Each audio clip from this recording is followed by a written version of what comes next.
Žiūrėkit, labas rytas, kolegos. Manau, kas atėjom 8, po 8 jau yra viena, bus to jau pat 2. Tai, kaip žinom, dabar šiuo metu Lietuvoje pas mus aplamai visuomenėje sklando įvairiausių mitų, apipintų ir neapipintų, ir vertinimų ir nevertinimų. Bandom ir vienaip ir kitaip paaiškinti, visuomenė jaučia tokį nerimą, pergyvenimą dėl vadinamo to nekilnojamo turto mokesčio, kur kažkas tai kažkada tai Europos komisijai lygtais įsipareigoja, kad jis turi būti priimtas ir jis turi būti visuotinas. Tai Seimas savų laikų priėmė įstatymą 2005 metais, priėmė nekilnojamo turto įstatymą mokesčio, kuris galioja, buvo riba 220 000 eurų, tada 2019 metais, būnant Sauliui Skverneliui premjeru, ta riba buvo sumažinta iki 150 000, valstiečiai siūlė tada net iki 100 000 sumažinti tą ribą. Tai mes tada Seimas nepritarėm, jau tuo metu jau tada buvo tas toks konfliktas ir po to Seimas priėmė įstatymą, kad kas 5 metai registrų centras turi pateikti turto verčių tą vertinimą. Tai mes čia bandėm savai pasižiūrėti tas vertės, nuo akivaizdu, kad tos vertės kyla 2-3 kartus ir kai kuriuose vietose net ir 4 kartus kyla, bandom žmonėm paaiškinti, kad tos vertės turės pakankamai didelį įtaką, tai frakcija mūsų visa Nemuno aušra iš tikrųjų, dėl ko kviečiamės ir registrų centro direktorius matau ir tyrimų skyriaus direktorius ar pavaduotojas, kaip skaitys, kažkaip tai pamenu ir jo turto vertinimo. Tai didelis ačiū, kad jūs atvykot, šiek tiek, kadangi visi Seimo nariai skirtingose rajonuose, skirtingose apygardose yra, gauna tų klausimų, patikėkit manim, šiandien klausimas ne kiek saugumo klausimas, o kiek iš tikrųjų ta turto vertė ir aš nėra, kad gatvėje išeidamas nesutiktų žmogaus ir manęs neklaustų, tai kaip čia bus. Ir kai žmogaus paprašau unikalų numerį, tada patikrinu unikalų numerį, tu jam pasakai, kad tavo turto vertė dabar 80 000, kadangi tikrai didelis ačiū Jums, kad ta sistema veikia, gal ją reikėtų daugiau. Čia, kadangi aš jau turėsiu jungtis iki vyriausybės posėdžio, tai bandysiu daugiau susakyti. Tai ką aš manyčiau iš registrų centro, ką dar reikėtų, tai reikėtų, kai eini pas jūs registrų centras arba KDLT, būtų iš karto kabėtų juodam baltos išrašas, kad pasitikrinkit savo turto vertinimas. Ir dabar pagal vieną tą IP pasitikrinį rodo tavo dabar vertę, o pagal kitą jau rodo, kokia bus nuo 2000 jo. Tai va, tas reikia, nes aš daug žmonėm ant telefonų rodai sustojęs gatvėje, kad jie suvoktų. Tai kitas mano prašymas yra, kadangi žiniasklaidos atstovai dalyvauja, tai irgi didelis pliusas yra per savo viešuosius ryšius, tai irgi būt gerai, kad vis daugiau žmonių gautų šitą informaciją. Nežinau, ar turite duomenis, pavyzdžiui, ten kokie elektroniniai paštai, ar koks yra kitas bendravimas, yra savivaldybės, jo, tai tą reikia informuoti, nes tas nežinomumas, patikėkit manim, ten priaugę tokių yra, aš pas savęs apygardų irgi buvau, klausausi sąmokslo teorijų, maždaug šiltnamį tam žmogui, sako, man jau čia įvertino 30 000, tai aš jam rodau registrų centre, kad tas tavo šiltnamis net neregistruotas yra, žinai, bet ne, sako, Facebook'e rašo, kad mano dabar šiltnamis bus tiek ir viskas. Tai suprantu, kad bandoma tą emociją tokią labai stipriai sukelti, tai frakcija dėl to irgi iš tikrųjų pasikvietė. Tikslas yra sužinoti, kaip vertinimą, dėl ko vertinimas, kas susideda vertinimo, kokią įtaką turi ir ar aplamai tas vertinimas, kas 5, ar ten kas 3, ar kas 2, ar kas metai, gali iš tikrųjų apriboti nekilnojamo turto dabar tą burbulą ir tikrai nemaža dalis žmonių turi ir po 2, ir po 3 būtą investicinį įsigyję įsiperka. Ir tada klausimas yra, ar Lietuvoje didėja galimybė žmonėms įsigyti būstą ar ne, nes akivaizdu, kad paskolų portfelis ir turto dabar kokio būto kainas yra, tai atvažiuojančiams iš rajonų, regionų žmonėm būtų įsigijimas visiškai yra apribotas, tikrai tas akivaizdu ir matos tie, kurie mes Vilniuje gyvenam arba tie, kurie Vilniuje dirba, kadangi vidutinis atlyginimas yra daug didesnis, jeigu tai pažiūrint piniginį išraišką, nes pagal statistiką, bet pagal gaunamą atlyginimą, tarkim, rajone, regione, tai akivaizdu, kad Vilniečiai gali pirkti ir 2 būstą, ir 3 būstą, tada jį nuomoti, ir tada tas prasideda Europos nubutinimo variantas, kas yra Briuselį, kas yra Hamburge, kur akivaizdu, ten, su jais, kai išnekėsi su jų vietos atstovais savivaldos, tai ten yra kosmosas, kai žmogus nebeįperka būto ir visi tampa skolininkai. Tai trumpai tiek, tada, nežinau, kas pristatysi, direktoriau, jūs tada ir matyt frakcija klausimai. Tai aš pristatysiu Kazys Maksvytis, registrų tvarkymo direktorius, registrų centras. Su manim yra kolegos, generalinis direktorius Adrijus Jusas ir turto vertinimo valstybės reikmėms skyriaus vadovė Rina Kanišauskienė. Matomas veidas žiniasklaidoje turbūt neretai teko stebėti jos komentarus. Tai ačiū pirmininkai už galimybę pristatyti masinį vertinimą frakcijoje. ir ypač tame svarbiame procese, tai yra mokesčių reformos kontekste. Šiaip masinis vertinimas tai yra procesas, kurio pasiekoje mes, kaip registrų centras, nustatome vidutinės rinkos vertės. Tai yra rezultatas būtent viso šito proceso. Ir svarbu akcentuoti, kad vertinamas yra nekilnojamasis turtas, kuris yra registruotas nekilnojamo turto registre. Tai tokių objektų mes turim apie 7 milijonus ir iš to skaičiaus 4,4 milijonų yra statinių ir 2,6 milijono yra žemės sklypų. Istorija pakankamai ilga, žemės sklypus pradėjome vertinti nuo 2002 metų, statiniai šiek tiek vėliau nuo 2005 metų. Nekilnojamo turto mokesčio įstatyme yra įtvirtinti tam tikri vertinimo metodai, tai mes vertinam 3 metodus, lyginamuoju, pajamų ir kaštų metodų. Jeigu reikės detaliau, bus galima pakomentuoti, ką vienas ar kitas metodas reiškia ir kaip tie rezultatai yra gaunami. Ir čia turbūt labai yra svarbu akcentuoti, kad vidutinės rinkos vertės kas 5 metus, bent jau kol kas taip yra, kas 5 metus yra prilyginamos mokestinėms vertėms. Tai žemės sklypų pastarasis įvertinimas buvo 23 metais, o statinių kaip tik šiais metais atliekam, nes pastarasis vertinimas buvo atliekamas 21 metais. Ir 26 metais jau bus taikomos mokesčių nustatymui naujos vidutinės rinkos vertės, kaip minėjau, jos bus prilygintos mokestinėms vertėms. Čia gal tik svarbu papildyti, kad mes vertinimą darom kasmet. Tai reiškia, turim tas vertės kasmetinės ir jos naudojasi ten kiti, bet pačiem mokesčiam paimamo kol kas tik kas 5 metus, to žirklės labai didelės. Jo, tai prie to dar panaudojamumo, dar prieisiu, turim iš tiesų skaidrę paruošę, pakankamai platus panaudojimas yra šito rezultato, tai yra vidutinių rinkos verčių. Gerbiamas pirmininkas jau paminėjo iš tiesų galimybę sužinoti, kokia yra vidutinė ar mokestinė vertė. Tai mūsų internetiniam puslapyje, turėdami unikalų numerį arba adresą, jeigu toks yra objektui suteiktas, galima sužinoti tiek mokestinės vertės dydį, tiek ir vidutinės rinkos vertės dydį. Tai šiuo metu, kaip ir minėjau, statinių mokestinės vertės yra kol kas publikuojamas 21 metų, o vidutinės rinkos vertės yra publikuojamas 25 metų sausio 1 dienai. Šiek tiek apie procesą. Iš tiesų, kaip generalinis direktorius minėjo, kasmet vertinimą atliekam, tačiau metų ciklas susideda iš tam tikrų etapų. Tai 9 mėnesiai yra skirti duomenų analizai, tai yra rinkos analizė, erdvinių duomenų analizė, sandorių duomenų analizė. Ir po to yra parengiami verčių žemėlapiai. Turbūt teko matyti, visa Lietuva yra suskirstyta į tam tikras verčių zonas ir turim per 1500 verčių zonų. Ir po to yra sudaromi modeliai, skaitmeniniai vertinimo modeliai, ko pasiekoje yra nustatomos vidutinės rinkos vertės ir rengiamos vertinimo ataskaitos. Ataskaitos yra rengiamos atskirai žemiai, atskirai statiniams ir kiekvienos savivaldybės lygyje. Ir 2 ataskaitos yra parengiamos valstybės lygmenių, tai yra valstybės lygmenių žemės ir valstybės lygmenių statinių. Parengus ataskaitas, jos yra teikiamos viešam svarstymui, bet dar tiesa norėjau paminėti, kad yra rugpjūčio 1 diena tas atskaitos taškas, kuriai dienai mes atliekam vertinimą. Tai yra tai dienai yra nustatomos vidutinės rinkos vertės. Jo. Ir kaip ir minėjau, po to, kai parengiamos ataskaitos, jos yra teikiamos viešam svarstymui su visuomenė 2 savaitės ir pradedam šitą procesą apie rugsėjo vidurį. Tai 2 savaitės su visuomenė svarstom, diskutuojam ir tuo pačiu lygiai greičiai yra pateikiamas visas paketas dokumentų savivaldybėms. Tai jos turi mėnesį laiko vertinti, turi galimybę išsakyti pastabas.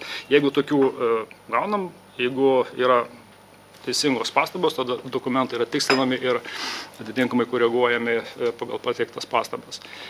Žemės sklypų ataskaitas tvirtina nacionalinė žemės tarnyba, prieš tai su ją derinam, o statinių finansų ministerija. Metų pabaigoje yra priimamas finansų ministro įsakymas ir po to paskelbus teisės aktų registre jau įgyja teisinę galią šitie dokumentai. Ir dar yra visa eilė registrų centro įsakymų parengiama, kurie yra susiję su vidutinių rinkos verčių nustatymą ir jų panaudojimu tolimesniuose procesuose. Kaip ir šiek tiek užsiminėm prieš tai apie panaudojamumą. Pagrindinis tikslas žemės ir statinių vertinimo yra būtent mokestinių verčių nustatymui, tačiau matote aibę gyvenimo įvykių, kur vidutinė rinkos vertė yra naudojama. Tai yra ir valstybės institucijos, ir savivaldybių institucijos, Lietuvos bankas, notarai, verslas naudoja. Tai iš tiesų yra labai platus panaudojimas ir čia galbūt irgi yra pagrindimas, kodėl reikalinga yra atlikti vertinimą kasmet. Dar vienas momentas, ko nepaminėjau, kad Lietuvos masinio vertinimo sistema yra pasauliniu mastu pripažinta kaip viena iš pažangiausių. Turime Pasaulio banko vertinimą, turim vertintojų organizacijų vertinimą, tai iš tiesų galim šituo pasidžiaugti, kažkuria prasme ir pasididžiuoti.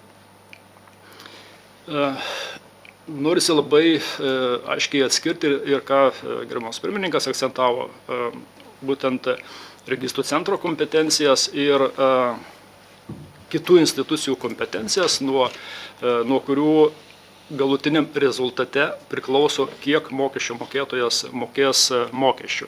Tai iš mano prieš tai buvusio komentaro supratote, turbūt, kad registrų centras yra atsakingas už mokestinės vertės nustatymą.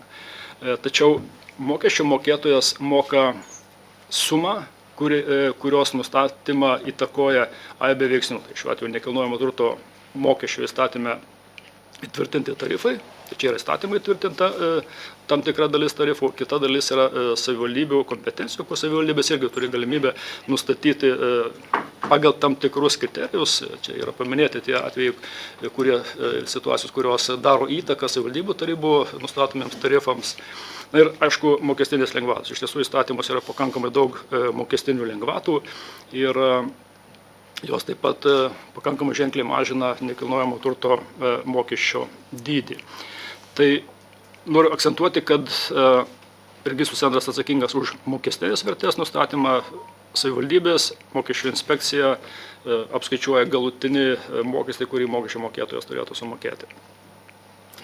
Ir dabar turbūt didžioji dalis mano pristatymo bus susijusi su skaičiais. Tai atlikom po pastarojo vertinimo, nustatėm, kad bendra viso Lietuvos nekilnojamojo turto, kuris yra registruotas nekilnojamo turto registre, vertė yra 202,4 milijardo. Iš to skaičiaus 158 milijardai sudaro statinių vertė. Ir žemė 44,3 milijardo. Šiaip jeigu pasižiūrėt į šitą grafiką, tai labai aiškiai matosi, kad žemės vertė nuosekliai kilo ir nėra kažkokių tai išskirtinumų, kažkokių tai išsišokimų. Tuo tarpu su statiniais yra šiek tiek kitokia situacija. Tai yra, kad statinių vertės ženkliai šoktelėjo 22-23 metais. Jeigu kasmet būdavo augimas po keletą milijardų bendro turto vertės, tai jau čia viršijo 15 ir 20 milijardų per šituos metus. Tai tas augimo tempas yra sustojęs, bet va šitie metai turbūt buvo su didžiausia įtaka. Taip, ir čia viešoje erdvėje yra nekartą turbūt nuskambėję, kokiu dydžiu kilo vertės, lyginant su 2021 metais. Tai mūsų skaičiavimais apie 70-80% yra verčių pokytis, bet vėlgi yra labai skirtinga situacija. Tiek pagal atskiras turto grupės, atskirose savivaldybėse vėlgi skirtinga situacija gali būti. Tai čia yra tik vidutiniai dydžiai, kuriuos mes nustatėm būtent atlikę pastarąjį vertinimą 25 metų sausio 1 dienai. Šiaip, jeigu žiūrėti į atskiras turto grupės, tai išsiskiria poilsio ir sporto turtų grupė 96% augimas, bendrabučių taip pat augimas yra pakankamai ženklus. Na ir turbūt, kas labai jautru, butų ir gyvenamųjų namų 75% augimas yra fiksuotas. Taip, dabar Panaši informacija, tik tai šiek tiek labiau detalizuotai ir pamečiui. Tai patvirtina, kad butų ir bendrabučių, ir vienbučių, ir dvibučių gyvenamųjų namų vertė yra didžiausia ir tas pats mano prieš tai minėtas šuolis 23 metais irgi yra ryškiausias šitame segmente. Kitų turto grupių vertės augimas jisai nėra labai ženklus ir atitinka rinkos konjunktūrą. Ruošdamiesi šiam susitikimui su frakcija bandėme suvokti, kokios informacijos galimai reikėtų. Tai klausėm frakcijos atstovų, pagal kokius intervalus būtų tikslingai atrinkti informaciją. Tai iš frakcijos gavome pasiūlymą identifikuoti tokiais intervalais, kurie šitoj skaidrėje yra dešinėje pusėje. Tai yra iki 200 ir po to kas 200 tūkstančių. Ir pavertinom 3 mūsų vertinimų jautriausias turtų grupės, tai yra liečiančias daugiausiai gyventojų, tai yra butai, pastatai ir sodų sklypai, sodų pastatai. Ja. Tai pradėsiu nuo butų, iš tiesų pagal tuos iš frakcijos gautus intervalus, tai labai aiškiai matosi, kad praktiškai visi butai sukrenta, didžioji dauguma, 96% butų sukrenta į šitą intervalą, tai yra iki 200 tūkstančių. Nedidelė dalis, nepilnai 4%, yra tarp 200–400 tūkstančių, o visa likusi dalis apie 2 tūkstančius objektų patenka į likusios intervalus. Ką svarbu pažymėti, kad palyginus su 21 metais pokytis realiai nėra didelis, yra faktiškai tuose pačiuose ribose ir iki 200 tūkstančių butai praktiškai beveik visi sukrenta. Mes pabandėm pasižiūrėti šiek tiek pagal kitus intervalus, kaip matote, tą detalizuotą informaciją. Čia išsiskaidimas yra didesnis ir turto, kurių vertė yra iki 20 tūkstančių, turim 12,5% ir jeigu lygiant su 21 metais yra pakankamai ženklus mažėjimas. Tai yra kadangi turto vertė kilo, peršoko į kitus intervalus, į kitas grupės. Ar čia jau yra su ta nauja vertė jau šitie būtai, ar dar iki vertinimo? Čia yra su nauja vertė 25 metų sausio 1 dieną. Taip. 25, bet 6 metų dar nėra, kadangi vertinimas bus. Taip. Tas ir pokytis bus didesnis. 26, šiais metais bus vertinimas atliekamas, kaip aš minėjau, rugpjūčio 1 dieną bus nustatoma vertė ir tas rezultatas kažkiek kis, bet kiek sunku dabar būtų prognozuoti. Tai didžiausia dalis patenka į intervalą tarp 20–75 tūkstančių, ir, sakyčiau, gan nemaža dalis ir tarp 75–150 tūkstančių. Čia yra ir didžiausias augimas fiksuojamas.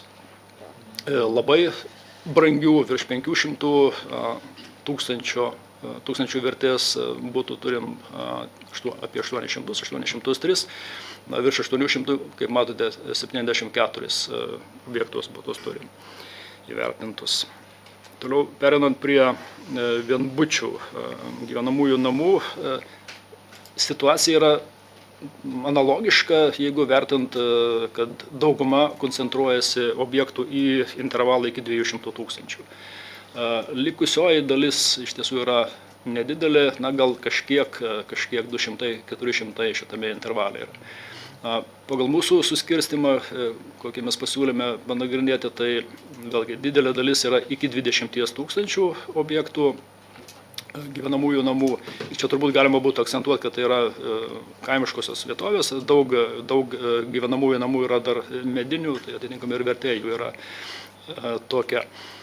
Ir tarp 20–75 tūkstančių, apie ketvirtį namų turime, kuo toliau, kuo aukštesnė vertė, tuo mažesnis natūralu ir objektų skaičius yra. Ir paskutinė grupė, kurią vertinome, tai yra sodų pastatai, nieko išskirtinio, beveik visi, 99,99% objektų patenka į grupę iki 200 tūkstančių. o visose kitose grupėse yra labai jau mažas skaičius, kaip matote, tik tai 6 objektai susidaro. Na ir kaip ir butų bei gyvenamųjų namų, panaši situacija ir su sodais yra daug patenka į tą intervalą iki 20 000. Šiek tiek mažėjimas yra, lyginant su 21 metais, bet nelabai ženklus. Ir nemaža dalis patenka į intervalą tarp 20–75 000. O visose kitose grupėse, visose kitose intervaluose iš tiesų yra pakankamai mažas objektų skaičius. Bet čia turbūt pakankamai objektyvu. Šitie objektai tokioj vertės grupėje turėtų būti. Tai iš esmės viskas, ką norėjom pakomentuoti. Šiaip tik tai turbūt galima būtų pasakyti, kad jeigu yra poreikis kažkokios detalizuotos informacijos, dar kitokiais intervalais, natūralu, galima būtų pasižiūrėti ir tą informaciją frakcijai pateikti, jeigu toks poreikis būtų. Jau galima grįžkime prie to Lietuvos žemėlapio, kur yra tas spalvotas, kai čia buvo šitas. Tai va čia ir ką ir paliustruoja, ne? Jeigu tai pasižiūrėsime, tarkime, Vilnius, Kaunas, Druskininkai, Birštonas ir tada įsiskiria Klaipėda, Palanga, tas regionas. Ir tai Mažeikiai, ne? Tai visa likusi kita Lietuvos dalis gaunasi, kad praktiškai jinai net nepapuola iki 100 000 ribos, jeigu aš teisingai suprantu, ar ne? Čia yra paveikslėlis verčių zonų, tai yra gyvenamieji namai. Mes rengėme tokius žemėlapius, tai yra atskirom paskirčių grupėm. Butam, namam rengiam, žemės sklypam.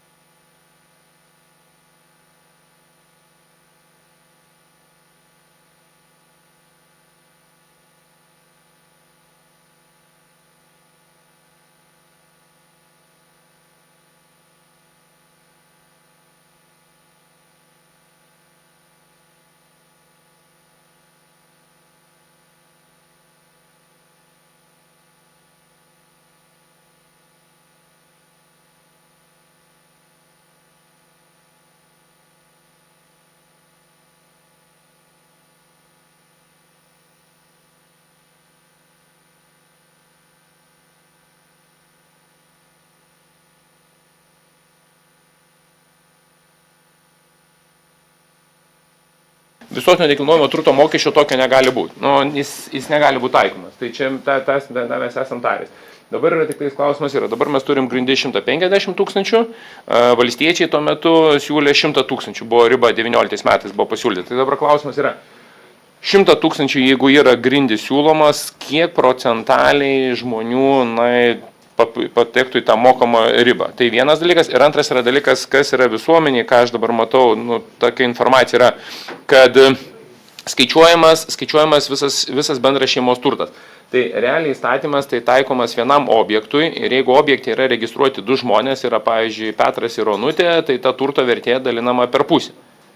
Tai jeigu galite mikrofoną įaiškinkit, nes žinokit, čia žmonės, sakau, patikėkit manim, aš pavargstu beaiškinti visiems ir tie patys politikai, matau, kursto tą žmonės ir visuomenę ir neaiškina, kai tai, kad tas mokamo turto vertė, jinai pusiau dalinasi. Tai nežinau, pamėginkit jūs čia dar išaiškinti, nes kartais... Gal pradžioje dėl tų intervalų. Iš tiesų, jeigu yra poreikis, mes galėtumėm pasižiūrėti ir kaip pasiskirsto turtas, būtent, tarkim, nuo 100 iki 150. Tai galėsim mes padaryti tą statistiką ir pateikti frakcijai. Dabar nenorėčiau spėlioti, kaip pasiskirstys, nes būtų paprastai. Tai yra labai svarbu, nes vis tiek prezidentas pasiūlė, kadangi prezidentas yra iniciatorius šito nekilnojamo turto mokesčio arba jo palaikytojas yra, tai mes čia turim naują koaliciją, kaip aš sakau, srėpti tai, kas buvo padaryta naujoje vyriausybei. Įsipareigojimas yra gynybai ir to mokesčių mojuoja mums, kad mes galėtumėm skolintis.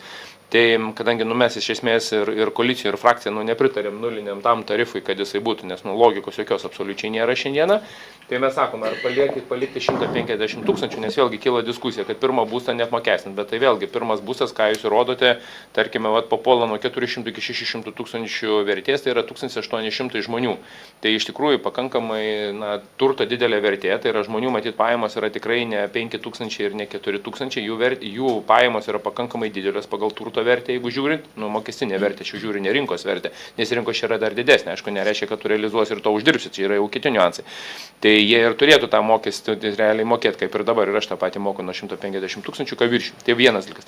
Dabar kitas dalykas, koks yra labai svarbus, kad išaiškinimas būtų, ar jūs susumuojate visų turto vertės. Vat žmogus turi 4 butus, susumuojate ir tada paskaičiuoja mokesčių inspekcija apmokestinimo vertę, nes realiai tai turtui yra taikomas mokestis. Tai va dabar kaip jūs tą traktuojate, nes aš ir mes traktuojame, kad kiekvienam turtui atskirai mokestis, jeigu aš turiu Širvio gatvėje būtą ir jis yra 200 000, tai aš moku už 50 000 0,5%, tada aš turiu Šilutėje namą, tarkime, 175, tada už 25 000 moku. Ar vis dėlto jūs traktuojate, kad turi būti sudedama visas turtas ir tada vedamas, nes jeigu tai sudėdi, tai reiškia, tu turėsi 1-2% mokėti. Čia dėl ko aš kalbu, paaiškinkit jūs, nes aš mėginu aiškinti, tai žinot, iškart politiką apkaltina ir vėlgi Facebook'e visur kitur yra pasieta ta panika, kad sudės tavo visus turtus, kad ir žemės sklypą tavo sudės ir tą. Mes aiškinam, kad žemės mokestis atskirai mokamas, tai geriau jūs pamėginkit iš valstybės tarnybos išaiškinti, kad ne politikai aiškintų, būtų tai geriau tada. Klausimų daug, iš tiesų gal aš pradėsiu nuo sutuoktinių, ką jūs paminėjote. Iš tiesų, mes vertinam objektų lygį. Jeigu yra butas, jisai turi savo vertę. Jo, čia įjungta yra. Jisai turi savo vertę. Tačiau, kai mokestis mokamas, tai yra jis dalinamas turto savininkams, tai yra sutuoktiniams. Kadangi bendra jungtinės nuosavybė, tai jeigu turto vertė yra 200 000, tai bus po 100 000. Kiti klausimai, kuriuos jūs palėtėt, iš tiesų, mano bent jau vertinimo, kolegos gal mane patikslins, jie yra labiau politinio pobūdžio. Registrų centras nustato vertės objekto lygyje. Po to, kaip jau šita informacija yra panaudojama, turbūt reikėtų galvoti, kad turėtų ir Seimas šiuo atveju apsispręsti, bet mūsų manimo šiuo atveju turbūt labai svarbus būtų valstybinės mokesčių inspekcijos dalyvavimas. Jie turbūt turėtų vertinti, kiek yra kokia bendra vertė, tarkim, vienam asmeniui tenkančio turto, ar tikslinga sujungti visus objektus į vieną kažkokią tai vertę ir nuo tos vertės skaičiuoti, ar vis tik tai skaičiuoti nuo kiekvieno objekto turimo vertę. Čia yra iš tiesų politiniai sprendimai ir turbūt ne registrų centrui nuspręs, nebent kolegos dar kažko turėtume papildyti. Kalbant apie vertės, kur paminėjote, kur vertės sviruoja nuo 20 000 iki 75 000, taip noriu tik tai pabrėžti, kad Lietuvoje yra viso apie 900 000 butų ir 50% tai yra savivaldybių rajonuose ir pigesnėse savivaldybių centruose verčių zonose, tai yra šitose ribose vertės, tai jos tikrai nėra didelės.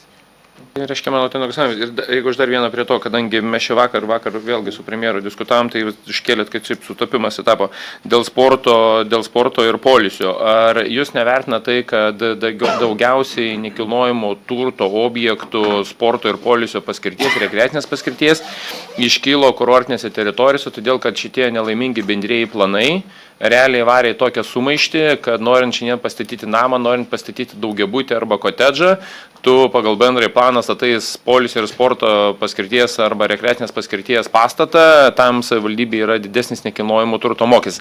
Ar jūs kaip registrų centras, nes dėl ko, sakau, Druskininkai Palangos gyventojai kreipėsi praeitą savaitę pas manęs, nes jų vertės, kaip davė, tai ten išvis šokomės, ten keletą tikrinom ir po to aš pažiūrėjau, kad, sakau, tu žiūrėk, kad tu neturi gyvenamosios paskirties, tavo vertė, kadangi papuolė į rekreacinę ir į poilsio zoną, tai dėl to tavo ta vertė ir kyla automatiškai, tai čia taip yra.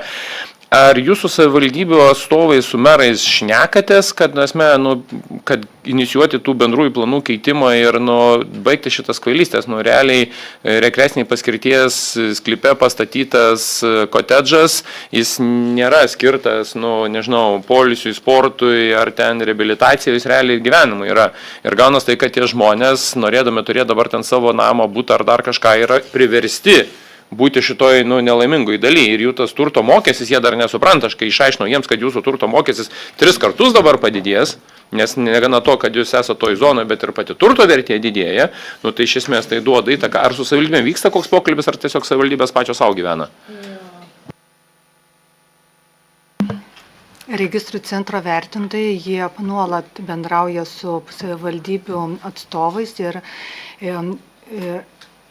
vertintojai bendrauja verčių nustatyme ir ypač dėl verčių zonų nustatymų. Tai yra, kad klausėme savivaldybių atstovų, kokias pastabas, kokius pasiūlymus gali pateikti registrų centrui, kuris vertinimo procese galėtų atsižvelgti, kuriant verčių zonas ir nustatant vertes. Tai registrų centras kaip vertintojas, jisai bendradarbiauja verčių nustatymo lygmenyje, jeigu yra kažkokie klausimai. Ačiū, didelis Aidas Gedilas. Hai, ponas direktorius.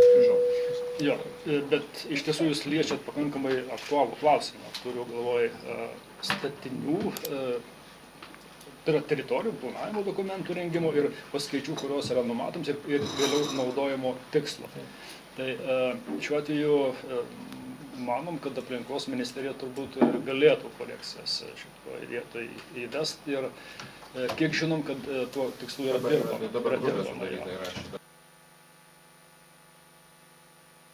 Normalaus yra Aidai.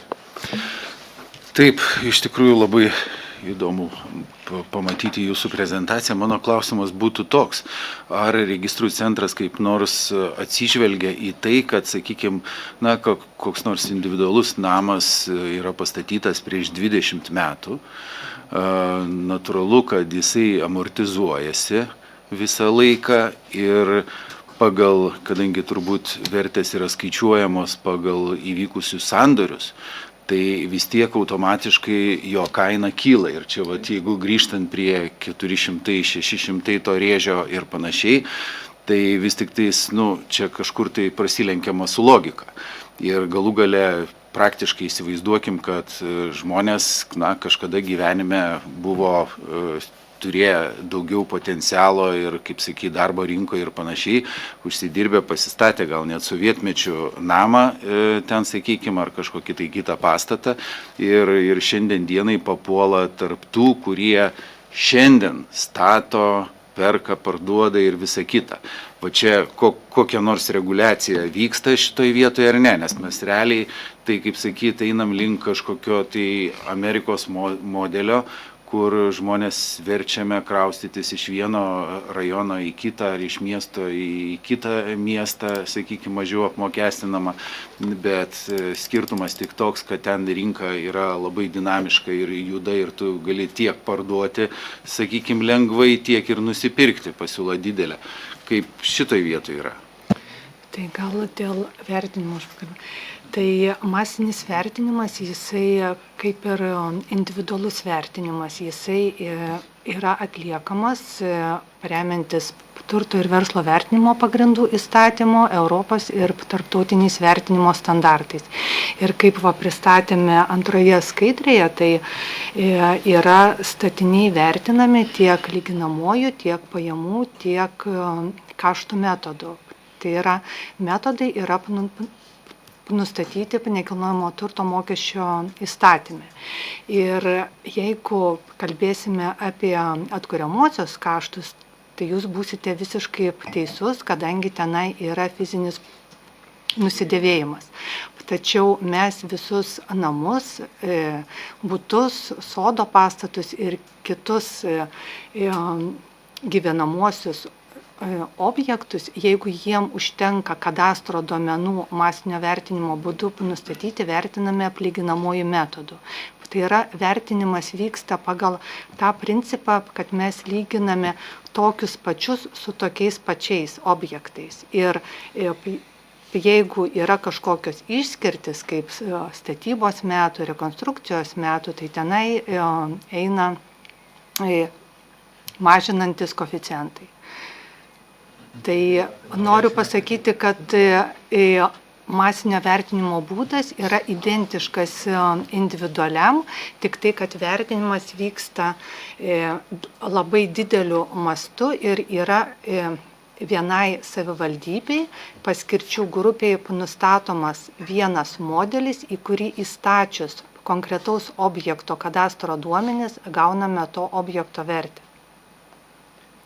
Taip, dar buitiška kalba, tai nebus taip, kad, kaip pasakyti, senos statybos namas ir visiškai naujos statybos jie neturėtų turėti, nors tas rajonas galbūt kažkoks koeficientas bus skirtumas, bet aišku, jei to rajono vertė bendrai naujos daug statybos jinai labai išauks, tai taip, vėl pagal rinkos dėsnius tikėtina, kad tas namas jį parduodantis tikrai būtų aukštesnės vertės, tai va tam tikri koeficientai egzistuoja, bet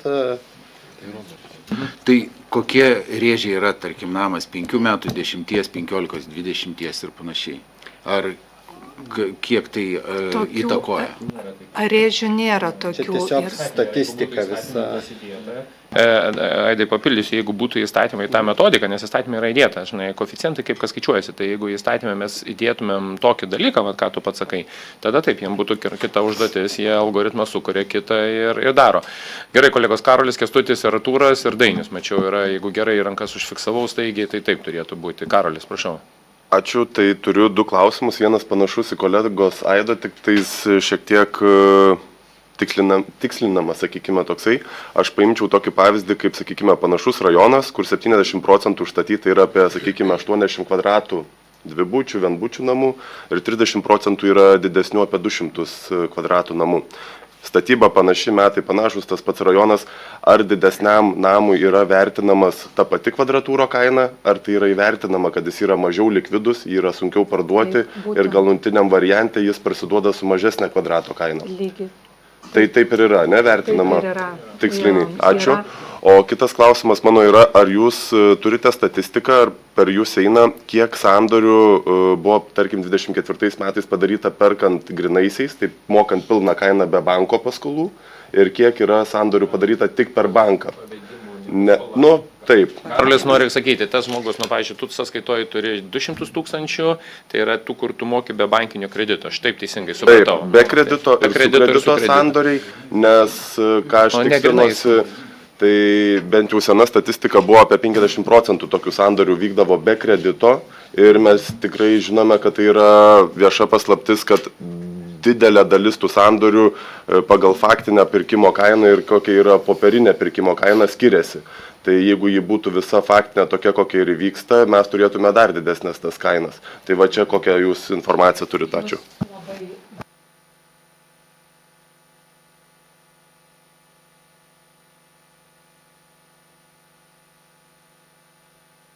Jie yra pirkti per hipoteką ir turi hipotekoje įrašytas vertės individualaus vertintojo. Ir noriu pažymėti, kad masinis vertinimas taip nėra statistinis kainų nustatymas, tai yra verčių nustatymas. Ir kadangi masinis vertinimas yra 95% duomenų analitika, kurią atlieka kvalifikuoti vertintojai, tai jie iš tos duomenų aibės, kurie mato, kad sandoriai yra netipiški arba atmestini ir taip tokią aibę paprasčiausiai atmeta duomenų ir jų į skaičiavimus neima. Bet atsakant į dėl tos duomenų nekaupiam iš tikrųjų, kiek, kokiais metodais apmokama. Mes galime matyti, ar hipoteka yra, bet tik tiek, ta prasme. Bet iš esmės, kas neįeina į taisyklę, matot, pagal tam tikrus duomenis išimat tuos skaičius iš esmės, kad kaip kuo tikslesni jie būtų iš esmės. Taip, jo, vertintojų nurodo teisės aktai. Ačiū. Aš gal tik papildysiu, žemės ūkio paskirties žemė įsigijant yra prievolė visus pirkimo sandorius įforminti mokant tik pavedimu. Tai kitų turto rūšių tokio reikalavimo nėra. Ne, jūs suprantat, kad prievolė tai yra vienas dalykas, tai jie parodo pavedimu ir padaro, o kas yra viršaus. Taip, nenustatysi, bet ar yra kaip įvertinama čia labiau? Neįmanoma šitas dalykas nustatyti, nei tu pagausi, nei nustatysi. Čia kalbau, kad lietuviai, kurie dirba užsienyje, jie tos pinigus tikrai sąžininkai uždirba, ten mokesčiai sumokėti ir čia aš jokių problemų tame nematau. Čia visam pasauliu taip yra. Ne, čia nereikia jiems mokėti ir neturi šį čia mokėti, nes jie mokesčius moka Europos Sąjungos uždirbti pinigai, jiems nereikia. Deklaracija yra mokesčių inspekcija, jeigu... Bet kas parduoda? Deklaruoja ne tą Bet tai čia yra, žinai, kaip paprastas dalykas, jeigu jis Karolį norės nusipirkti kitą turtą, jis turės įrodyti, iš kur jis paėmė pinigus. Nu taip, tas uždaras ratas.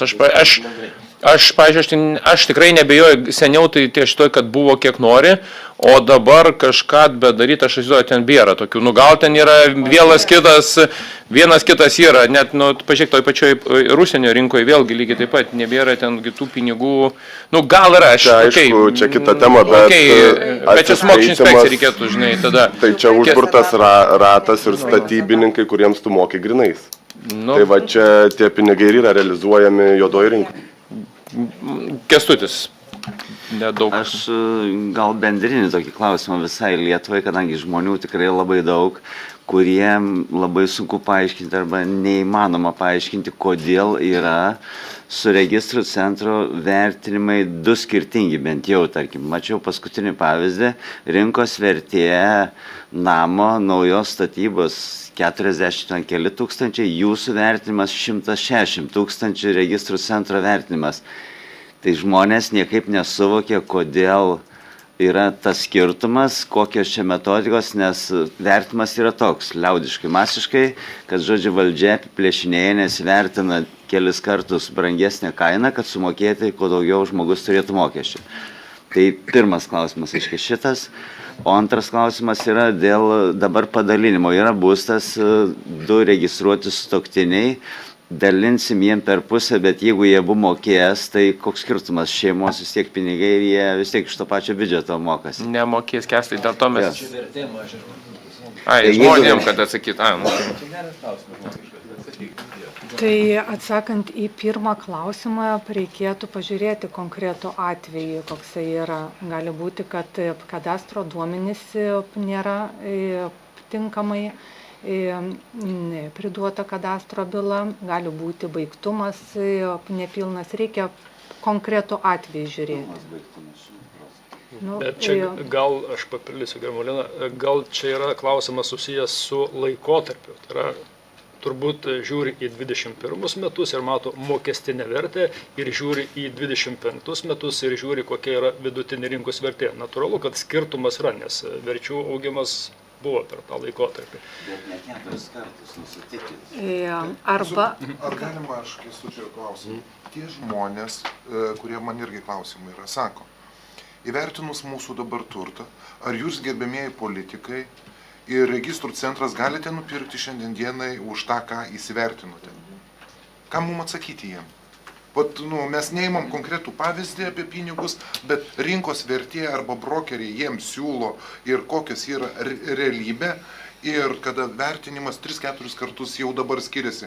Anksčiau buvo, kaip žemaičiai sako, ontre, visą laiką mes vėluodavom rinką arba reali vertė būdavo visiškai kitokia. Dabar atsitiko visiškai priešingai. Ką atsakinėti? Tai iš kur pinigų gauti, kad nupirkti žmonių gal aš šiek už realią pasakysiu, sumą? ne per politinę pusę, bet žmonės tikrai turi galimybės kalbėti su savivaldybė, nes savivaldybėje, mes pateikėm savivaldybėje jos visą žemėlapį. Kaip pas jūs nesudėliota, kokios zonos, kokios jeigu yra kažkokie netikslumai mūsų, nes, suprantat, mes nekuriam, mes imam statistiką už kiek pirko, už kiek pardavė, pirko, pardavė, surenkam tuos šimtus, ten tūkstančius tų sandorių ir skaičiuojam statistiką. Šiaip teoriškai reiškia tam toj, regione, zonoje, reiškia už tiek perka, už tiek parduoda. Jeigu yra kažkokia techninė, klaida, kažkoks ten arba tikrai labai individualus išskirtinis atvejis, aš labai ten namukas kitoks, tai tada žmonės turėtų kreiptis, nes mes ir savivaldybėm teikiam ir skelbiam viešom konsultacijom ir žmonės gali kreiptis nepriklausomą vertinimą, sakyti, žiūrėkit, tikrai pas mus ir tikrai mes gavę visus tuos irgi darom korekcijas, Tik turiu pasakyti, kad tokių per praeitus metus ar kažkur apie 50 gal turėjom atvejų iš visų, kaip pasakyti, tų 100 milijonų atvejų, tai 50. Nes šiaip tai aš kolegos, ką noriu pabrėžti, galioja individualus vertinimas, man pačiam teko vieną kartą gyvenime irgi taikyti individualų vertinimą ir jis tikrai pasitvirtino, nes šiaip tai Šveicarijos modelis yra dar geresnis variantas, jeigu tu nori parduoti namą, tavo atsakymas Karoliui ir visiems kitiems, siūlyčiau pasidomėkite Šveicarijos, paprašykite Teisės parlamentinių tyrimų centro išrašų įrašus jums duos, kaip yra Šveicarijoje reguliuojamas. Tai vat lygiai taip pat, aš vat noriu pirkti namą, butą, nuvažiavau, užpildžiau dokumentus, buto vertė 300 000, ne? Ir pirmiausia, jie pasiūlo municipalui, tai yra vadinamai tai komunai. Ir jeigu komuna perka už 300 000, perka, jeigu komuna neperka, tada aš nuperku jį. Bet jeigu jie sako, ar galima susitarti, aš jums moku 200 000, 100 000 grinais atvežu, jie ne, sako, mes privalome municipalą informuoti, kiek šito buto kaina yra. Ir jie šveicarai savų laikų taip sutvarkė šitos reikalus. Aš prieš kokius gal 10-12 metų studijavau Šveicarijos būtent tą apmokestinimo tvarką, kaip neveikia, kaip jinai funkcionuoja, apgavyšių, kad nėra ir panašiai. Tai šveicarai, galėčiau tikrai pasakyti, Europoje yra numeris 1 ir kitas yra dalykas, kaip sureguliuoti rinką. Čia va tau, Sauliau, daugiau reikia dirbti su savivaldybė, kaip pavyzdys, nes savivaldybė dažniausiai perka municipalinius būtus, ne socialinius, kad jis sako reikia. Tai va žmogus, kai jisai sako, va rinkos vertė ten yra 30 000, tai va savivaldybei nunešė ir ta būtas, kai va aš noriu jį parduoti. Tai va pas mus va Šilalė, va nėra Vytauto, Tadas nematau, jie turėjo irgi ateiti. Tai irgi lygiai tokių pačių buvo. Ir bet kai sodose pas mus Šilalė nuperka namą ten už 150 000, kur jo vertė net nėra, nu tai, tada kyla klausimas, ar tai yra, pagrysti šitie dalykai. Tai toks, taip jau yra. Artūrai, jūs, Dainius ir Dainoras. Matau. Tai labas rytas, aš Kaziui Moskvyčiui turėčiau klausimą. Kažkada tai buvo 1000 suskirstyta, visa ten Lietuvoje 1000 lokacijų arba teritorinių vienetų. Kiek pamenu, 2003-2002 metus. Dabar 1500. Kodėl čia atsitiko taip, kad atsirado daugiau, sakykime, smulkesnis vertinimo tas laukas buvo susmulkintas ar nemanoma jo smulkinti. Ir dėl senos paskirties pastatų pas mane klausimas yra toks, nes ypač saugomose teritorijose, tarkim, seni pastatai yra vieni prie ežero, kiti už kokio tai žvyrkelio kelio visai kitos vertės, o patenka į tą patį kvadratą vertinimu. Kaip jūs, sakykime, tada sprendžiate tuos klausimus, nes pasipiktinimų yra daug, ypač dėl senų statinių. Kodėl jų vertės yra tokios išaugusios, dėl atsiradusių, naujų investuotojų, kurie investuoja jau iš uždirbto kapitalo, kiti dar įsigyja sovietmečių, kaip sakote, medinės paskirties, medinės konstrukcijos tie statiniai, bet jie yra, pakankamai seni. Ir čia jie patenka į tą patį vertinimo lauką ir jų tas turtas nežmoniškai išbrangsta, jie nesupranta kodėl. Ir mes tada turim spręsti kažkokį socialinį, įvesdami mokesčius, socialinio teisingumo klausimą. Turtas iš sovietmečio, pagal ten profsąjungų paskirstytas, sakykime, ar ten kolūkio pirmininko tas tvarkas kažkokias, o čia dabar kiti įsigyja iš savo jau sukaupto to kapitalo pažiūrėse ir tada išbrangina tą visą turtą ir atsiranda kažkokia tai iškreipta rinka.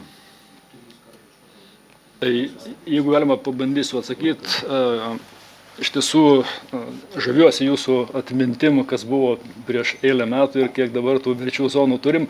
Tai iš tiesų procesas vyksta ta linkme, tai yra mes siekiam turėti kuo tikslesnės vertės. Ir va čia iš kolegų jūsų girdėjau pastebėjimus, kad jau priartėjom prie tos tikrosios rinkos vertės su vidutiniu rinkos vertinimu.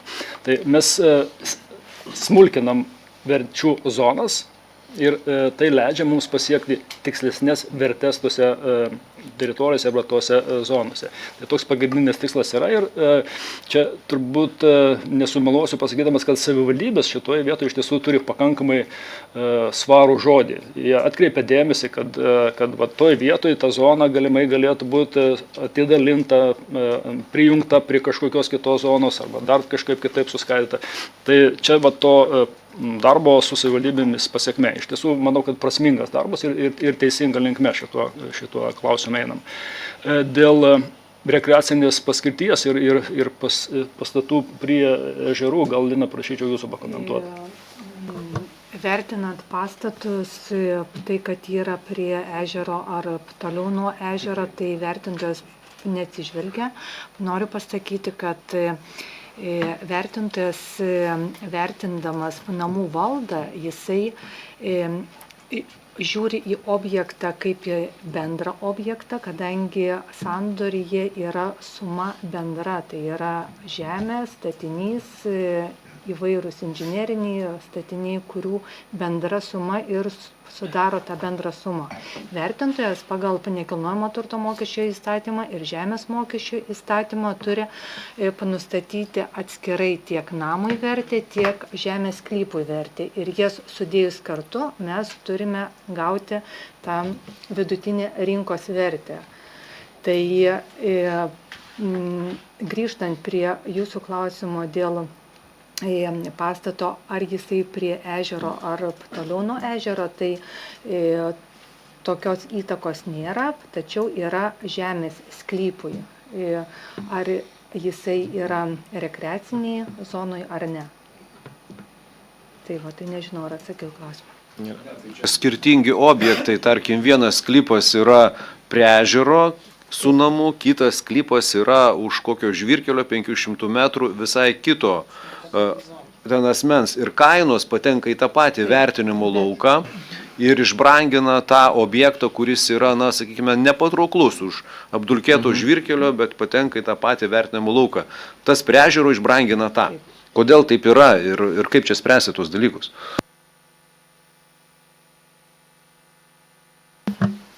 Vertintojas, jisai panaudoja vertinimui įvairius įrankius. Vienas iš jų tai yra geoinformacinės sistemos, kurių dėka vertintojas užkloja ant žemėlapio aplink ežerus tokius kaip rekreacinius plotus, kurie duoda didesnė įtaka vertėje arba mažesnė. Ir ten, kur yra, pavyzdžiui, 100-200 metrų nuo ežero, tai yra brangesnės vietovės, nors ir toje pačioje verčių zonoje, o jau, pavyzdžiui, kilometras nuo yra pigesnis. Dar papildant, tai vėlgi ta pati savivaldybė, turėtų vėl tada kreiptis ir kalbėti, gal tą zoną dar reikia skaidyti, ką minėjo, gal, taip ir gimsta tas didesnis zonų skaičius, gal ten reiktų tada artimesnę liniją palikti vienaip, kitaip, čia tikrai viskas. Bet direktoriau, kuo daugiau zonų, to yra geriau, nes tuo tikslingiau nustatote pačią vertę. Tai aš irgi už tai čia labai geras yra dalykas, nes kuo tu daugiau susmulkinė, kuo tu daugiau rėžių turi, tuo tu tos rėžius gali matyti. Replikai, galima, aš norėjau sureaguoti, jūs paminėjote, kad savivaldybės, reiškia, peržiūrė, vien žodžiu koreguoja ir visą kitą. Tai įdomu, aišku, kiek tokių, sakykime, pastangų jūs sulaukėt, bet aš labai, kaip sakyt, abejoju, kad vis tik taip mechanizmas veikia, nes savivaldybės yra suinteresuotas kuo didesnių nekilnojamo turto mokesčių. Ir toks, tarkim, Šimašius ar Benkunskas, aš tiesiog jų neįsivaizduoju, kad jie, sakykime, su jumis bendradarbiaudami siektų sumažinti nekilnojamo turto mokestį. Tai gal aš irgi labiau kaip repliką pasakysiu, turbūt ne kiekviena savivaldybė vienodai indėlį įdeda į verčių zonų sudarimą. Iš tiesų, turim savivaldybių, kur eilę metų jokių pastabų nesulaukėm, jokių pasiūlymų, bet iš tiesų turim pakankamai aktyvių, kurios teikia pastamas, įžvalgas. Ne tik, kad į mažinimą, kiek į objektyvumą, į tikslumą verčių. Žiūri į bendrąjį planą, žiūri į perspektyvą, žiūri į tuos pačius sandorius, žiūri, kur rinka vystosi, daugiau žiūri, kad, tarkim, prie tos pačios gatvės, kaip pavyzdys kokio tai gyvenvietė, kad nebūtų, kad vienoje gatvės pusėje vienokia vertė, zona vertės, kitokia. Žodžiu, mato tą kompleksiškumą ir iš tiesų prisideda prie sprendimų. Dar spėsim, nes aš pats dar po valdybos turiu liekti kitą pastebimą. Tai Dainius, Dainoras ir Tomas tada. Tai norėčiau paklausti, kokią registrų centras matytų mechanizmą, kaip apie ginčytinus atvejus, kaip Kęstutis kalbėjo ir Saulius, nes tikrai tokių atvejų yra labai daug ir žmonės nuo to nukenčia. Dabar jau moka mokesčius, aš žinau, jis sako, aš nemokėsiu, o kaip Remigijus sakė, Šveicarijoje yra, kad jeigu žmogus sako, kad netitinka vertė, tai nupirkit, tai jis irgi sako, nupirkit. Bet vienas dalykas, jeigu jisai nori šitą turtą įsivertinti, jis turi už savo pinigus dar padaryti, nepriklausomus ekspertus. Čia negerai yra. Kitas dalykas, ekspertai nelabai nori vertinti, nes jie nelabai nori pykti su registrų centru ir jie su valstybinėm institucijom dirba ir kita. Irgi žmogus papuola į tokį užburtą ratą, o turtas realiai netitinka vertės ir dabar jau reikalauja iš jo mokėti mokesčių, nes viršyje, o iš tikrųjų turėtų neviršyti. Tai vat kokį matytumėt mechanizmą, kaip tas problemą išspręsti? Galbūt dėl individualių vertintojų, kadangi dažnai tenka bendrauti su jais ir jų požiūris būna dažniausiai toksai, kad mes netliekame šitam tikslui vertinimo, kadangi jūsų vertės yra pakankamai tikslios ir nekilnojamo turto mokesčio įstatyme yra 20% riba, kur ją turi mokesčio mokėtojas peržengti, kad vertinimo ataskaita galėtų būti tinkama. Tai vertintojai paprasčiausiai sako, kad mes tos 20% ribos neperžengėme. Nebent tas nekilnojamas turtas, jisai būtų apleistas, kažkoks neprižiūrėtas ir taip toliau. Ir vertintojas tada nuvykęs į vietą, atsižvelgdamas į individualias savybės, galėtų numažinti ir 50 ir 70%. Kadangi mes vertiname pagal kadastro duomenis, nevažiuojant į vietą ir nevertinant individualių savybių. Dėl kito, tai kiekvienas gyventojas turi teisę ir parašyti prašymą, kreiptis į registrų centrą ir aišku, kai bus jau paskelbtos projektinės mokestinės vertės, yra kiekvienais metais rugpjūčio mėnesį tiek spaudoje, tiek registrų centro internetinėme tinklalapyje nurodytas laikas, kada gyventojai gali atvykti į registrų centro padalinius ir jiem tiek sandoriais, tiek verčių zonom, tiek kitais rinkos duomenimis būna paaiškinama, kaip ta vidutinė rinkos vertė nustatyta. Tai gali pareikšti pretenzijas. Taip yra. Tada būna daug atvejų, kai, pavyzdžiui, sako, mano namas yra labai didelis, 400 kvadratų ir vertė labai didelė. Ir mes pažiūrime į kadastro duomenys ir sakome, kad pas jūs yra, pavyzdžiui, tiek daug nenaudingo ploto. Jeigu jūs susitvarkysite kadastro duomenys ir atlikę kadastro matavimus naujus, susitvarkysite plotą pagal taip, kaip iš tikrųjų faktiškai yra, taip ta vidutinė rinkos vertė pamažės, kadangi gyvenamas plotas bus mažas, o pagalbinio bus daug. Gerai, Dainoras, bankas, jo, bankai susikelia dėl kitų dalykų, tai čia... Labą dieną dar kartą. Aš grinai dėl vertinimo metodikos, bet čia daugiau galbūt tą, ką pasakysiu, priklausys grinai pačiam registrų centrui.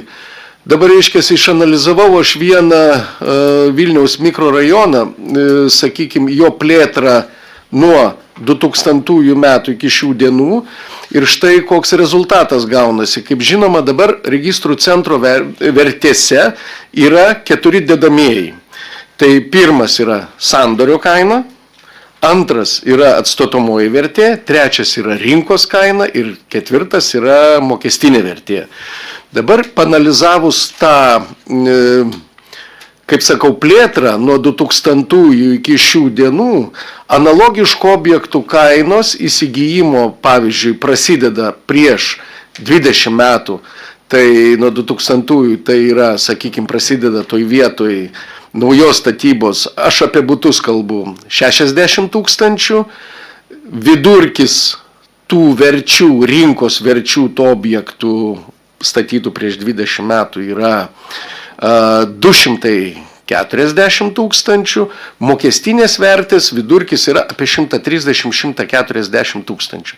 Naujų objektų yra įsigymo kainos paskutinės yra maždaug vidurkis apie 300 tūkstančių, rinkos vertė panaši ir mokestinė vertė 150-160 tūkstančių.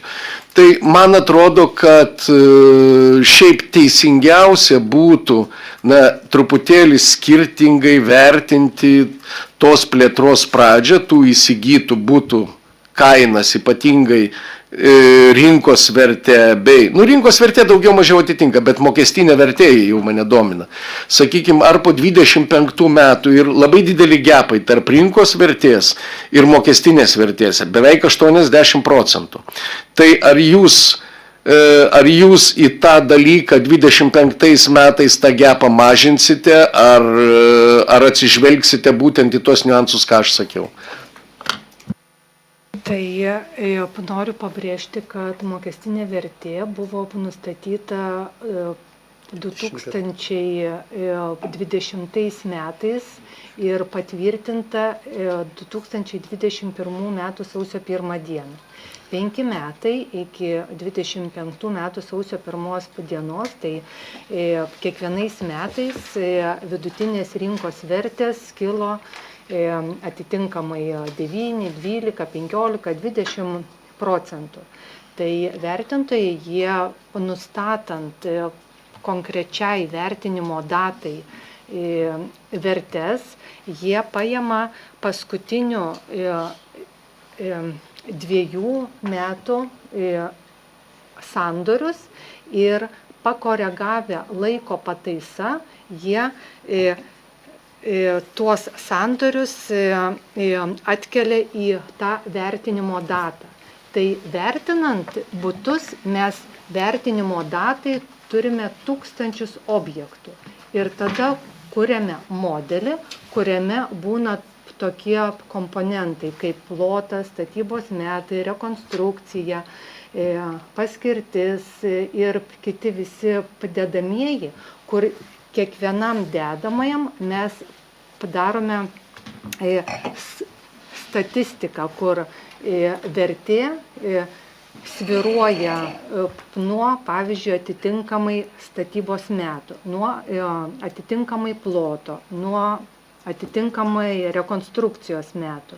Ir kai vertiname konkretų objektą, jo konkretaus objekto duomenis sudedame į tą modelį ir modelis parenka iš tų dedamųjų būtent kokiam periodui jisai yra faktiškai įregistruotas. Ir taip masinio vertinimo sistemos pagalba mes automatizuotomis priemonėmis gauname visos savivaldybės butų vertes, kiekvieno objekto atskirai, atsižvelgiant būtent į jo statybos metus, į jo rekonstrukcijos metus, į jo plotą. Jeigu galima, iš kolegos matau, ketvirtas realiai klausimą duodam, tai tiesiog siūlyčiau pasiskaityti, aš dabar specialiai dar kartą įsitraukiu, gal aš kažką tai maišau, tai iš tikrųjų tai yra senas vyriausybės nutarimas, būtent kur yra nekilnojamo turto vertinimo taisyklės, jos yra patvirtinos. Tai aš tikrai galvočiau, gal kadangi čia tas burbulas kyla, tai kiekvienam, aš nežinau, kadangi biudžeto finansų komitete esate du Dainora ir Robertas, pasimkite tas taisyklės, pasiskaitykite ir pateikite pasiūlymus tada nuo frakcijos, ką mano taisytina, nes aš gal kažką aš maišau, bet tikrai prisimenu, kad jos yra daug metų senai priimtas, dar išvadas rašėmės jiem. Tai atsisėsti reikia pasižiūrėti, jeigu, kadangi gyvenimas pasikeitė, tos taisyklės keičiasi, bet ne kažkiek tai stipriai. Bet jeigu matom, kad tai yra būtina kažką šiandien koreguoti, keisti ir netitinka realybė, nes gyvenimas pasikeitė, tai aš manau, kad iš politinės pusės mes galėtumėm tą dalyką tikrai drąsiai padaryti. Dainoras repliką norėjo Tomas. Ne, tai aš sakau, mane tai labiausiai domina, kodėl yra didelis gepas labai tarp vidutinės rinkos vertės ir mokestinės vertės. Nes sakau, analizuoti duomenys rodo, kad yra skirtumas apie 80-70 procentų tų verčių. Tai dar jo, trumpai replikuojant, kad dėl to, kad Lietuva pasirinkus mokestinės vertės skaičiuoti kas 5 metus. Vidutinės rinkos vertės mes skaičiuojam kas metus ir jos irgi gali šiek tiek netitikti, bet skirtumas bus mažesnis, bet mokesčiams yra taip įtvirtinta kas 5 metus. Ar tai gerai?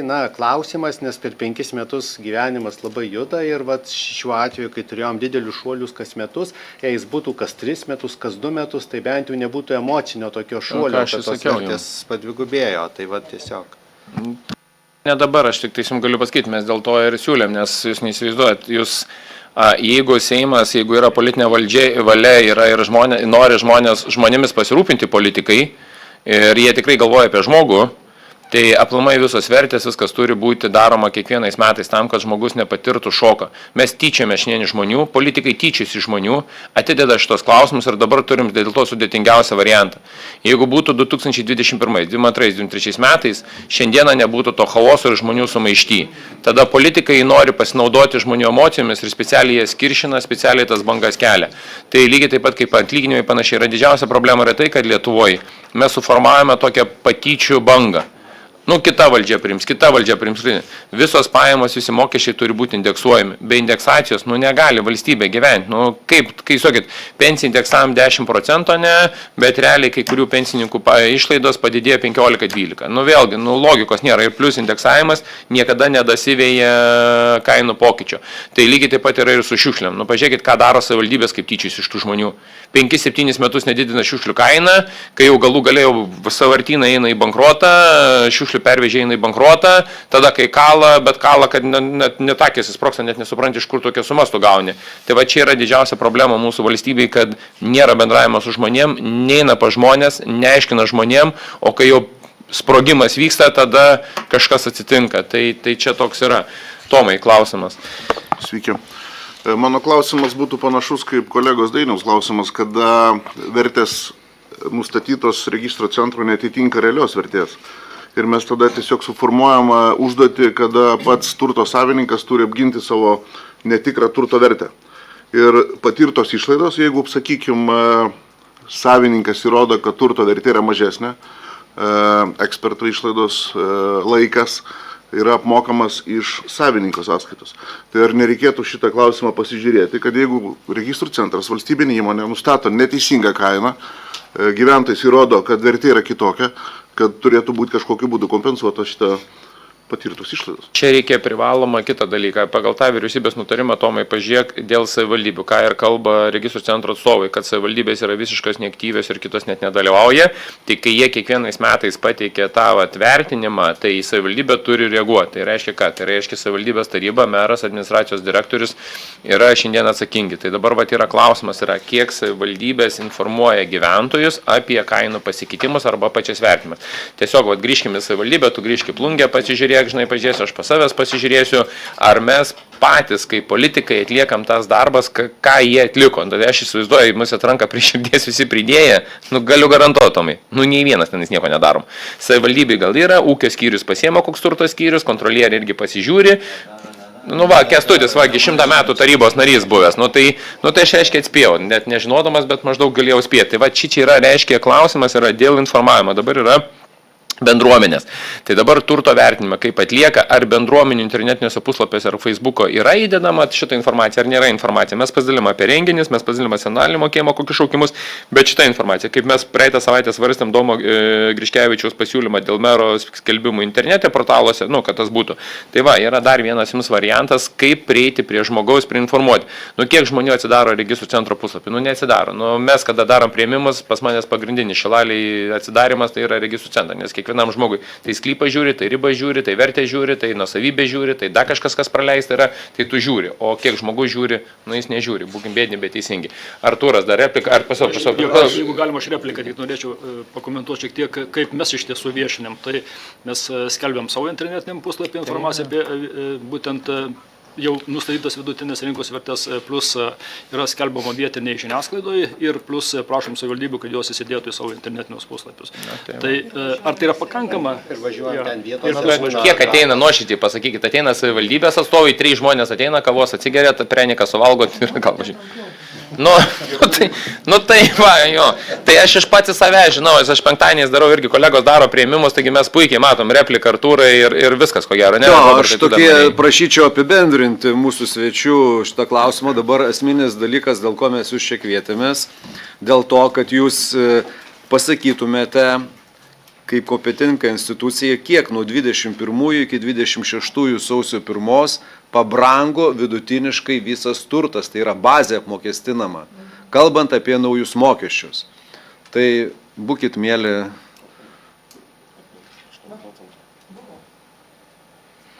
$80.